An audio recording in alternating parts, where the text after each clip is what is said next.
میں مکہ مکرمہ میں تھا،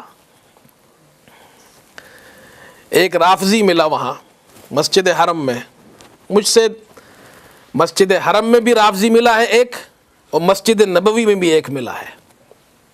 مسجد حرم میں دو تھے اور مسجد نبوی میں ایک تھا، اور حضرت عائشہ صدیقہ رضی اللہ تعالی عنہا کے بارے میں ان دو بدبختوں نے مسجد حرم میں بیٹھ کر یہ کہا کہ نعوذ باللہ حضرت عائشہ کافرہ تھی۔ تو میں نے ان سے ایک بات پوچھی، میں نے کہا اچھا یہ بتائیے آپ قرآن کو مانتے ہیں؟ انہوں نے کہا جی قرآن کو مانتے ہیں۔ میں نے کہا نہیں آپ تو نہیں مانتے۔ کہا نہیں ہم مانتے ہیں۔ میں نے کہا آپ جھوٹ بولتے ہیں۔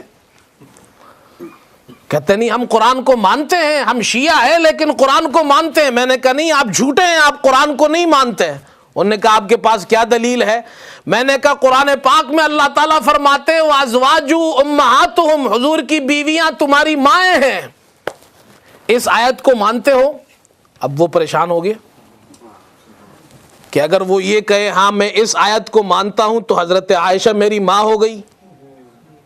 میں نے کہا اچھا اب اس آیت کو مانتے ہو؟ تو چپکے سے کہنے لگا جی ہاں یہ قرآن میں ہے۔ میں نے کہا جب یہ قرآن میں ہے تو عائشہ تیری ماں ہے، اور اپنی ماں کو گالی دینا دنیا کا سب سے بڑا کمینہ انسان وہ ہے جو ماں کو گالی دیتا ہو۔ تجھ سے بڑا ذلیل انسان دنیا میں کوئی نہیں۔ اللہ تعالیٰ نے حضرت عائشہ رضی اللہ تعالی عنہا کی پروٹیکشن اس ایک چھوٹے سے جملے میں کر دی ہے کہ جو بھی گالی دے گا وہ اپنی ماں کو گالی دے گا۔ یہ شان ہے حضرت عائشہ رضی اللہ تعالی عنہا کی۔